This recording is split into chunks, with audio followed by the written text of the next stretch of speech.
자, 이어서 여섯 번째, 일곱 번째 단계에 대해서 알아보도록 하겠습니다.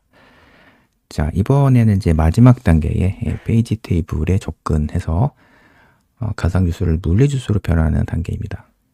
이전 단계에서는 그 다음 레벨의 페이지 테이블의 주소를 읽어가는 동작인데요. 자, 이 단계에서는 실제 그 물리주소의 정보를 이제 여기서 확인하게 되는 단계입니다. 자, 그러면 이렇게 마지막 레벨의 페이지 테이블에 접근을 하게 됐는데요.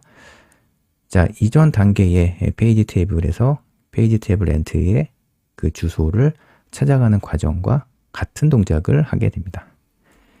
자, 보시는 바와 같이 지금 레벨 3 인덱스, 즉 12번째에서 20번째 비트 포지션에 있는 값을 읽어서 이제 요 값이 바로 이진수로 이와 같은 값이죠.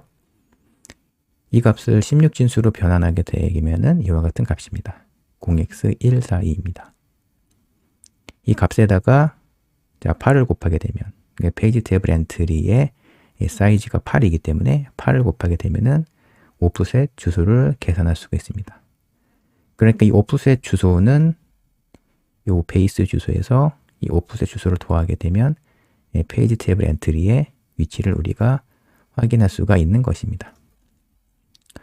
자, 그러면 이 페이지 테이블 엔트리를 이 단계에서 읽게 되면은 드디어 물리 주소를 우리가 확인할 수가 있습니다. 자, 가장 중요한 단계인 물리 주소로 변환하는 단계에 대해서 설명을 하겠습니다. 일곱 번째 단계인데 지금 요 페이지 테이블 엔트리에 있는 요 데이터를 기반해서 일단 우리는 그 피지컬 페이지 번호를 이렇게 읽을 수가 있잖아요. 근데 피지컬 페이지 번호를 읽은 다음에 그 12비트만큼 왼쪽으로 비트 시프트 연산을 하게 되면은 그 결과 물리 주소를 우리가 확인할 수가 있습니다. 근데 이전 단계의 그 피지컬 페이지 넘버는 요 다음 단계의 다음 레벨의 페이지 테이블의 시작 주소를 가리키는 물리 주소인데요. 지금 마지막 단계에 있는, 즉 3레벨 페이지 테이블에 있는 요 ppn은 직접적인 그 물리 주소에 해당이 되는, 즉 요 가상 주소를 이제 변환하게 되면 우리가 얻게 되는 물리 주소의 정보가 요 페이지 테이블에 존재하게 되는 것입니다. 그러니까 이와 같은 페이지 테이블을 사용을 해서 결국에는 이 가상 주소를 물리 주소로 변환해야 되잖아요. 근데 이 가상 주소에 대응이 되는 물리 주소의 정보가 지금 여기 마지막 단계에는 ppn에 있다라는 사실 여러분 꼭 기억해 주셨으면 좋겠습니다. 자, 그러면 페이지 테이블 엔트리의 그 레이아웃을 보게 되면은 이와 같은 구조입니다. 자, 여기서 이전에 우리가 알아봤듯이 페이지 테이블 엔트리에 있는 값을 오른쪽으로 10만큼 이렇게 비트 시프트 연산을 수행을 하게 되면은 자, 피지컬 페이지 넘버를 알게 되고요. 이 피지컬 페이지 넘버를 기반으로 해서 왼쪽으로 비트 시프트 연산을 수행하게 되면은 결국에는 물리 주소를 우리가 얻게 되는 것입니다. 즉, 여기 보이는 정보와 같이 이 ppn 정보를 통해서 우리는 물리 주소에 해당이 되는 정보를 이렇게 얻게 되고요. 자, 근데 이제 마지막 단계입니다. 자, 여기 가상 주소에서 0번째에서 11번째 비트는요, 오프셋 정보입니다. 이 오프셋 정보는 가상 주소를 물리 주소로 변환하는 과정에 관여하지 않습니다. 그냥 그대로 이렇게 오프셋은 내려오게 됩니다. 자, 그리고 여기 있는 PA는 피지컬 주소, 그 물리 주소에 대응이 되는 용어인데요.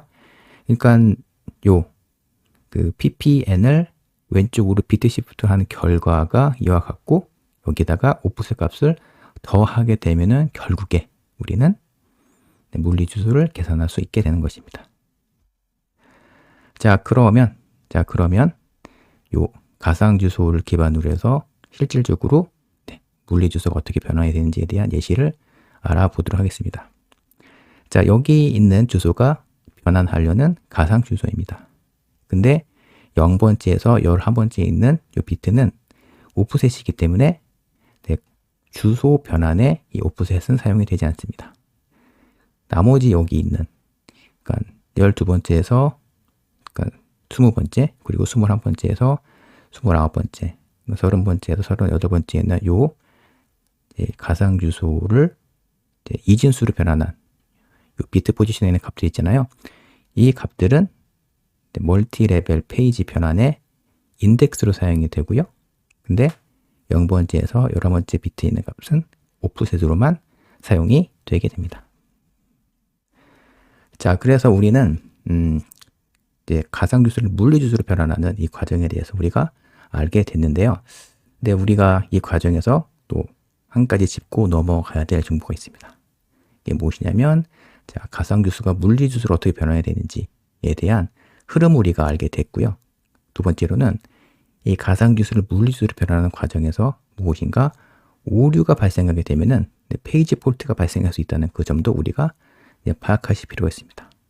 자, 이 내용에 대해서는 이후 강의에서 좀 더 설명을 또 이어가도록 하겠습니다. 자, 정리하겠습니다. 자, 마지막 단계입니다. 자, 멀티 레벨 페이지 변환에서 첫 번째 단계, 두 번째 단계, 세 번째 단계. 그러니까 first level page table, 두 번째 레벨 페이지 테이블, 세 번째 레벨 페이지 테이블이 이렇게 존재하는데 마지막 레벨의 페이지 테이블에 있는 요 ppn이 변환하려는 가상 주소에 해당이 되는 물리 주소 정보가 이 ppn이다라는 점이고요. 그리고 이 오프셋, 이 가상 주소의 오프셋에 해당하는 정보를 이렇게 그대로 반영하게 되면은 우리는 물리 주소를 계산할 수가 있는 것입니다. 여기까지 여러분과 함께 RISC-V 아키텍처에서 가상 주소를 물리 주소로 변환하는 과정에 대해서 알아봤습니다. 자, 이어지는 강의에서는 각각의 그 멀티 레벨 페이지 테이블을 활용해서 가상 주소가 물리 주소로 변환하는 과정에서 일어나는 페이지 폴트 메커니즘에 대해서 또 알아보도록 하겠습니다.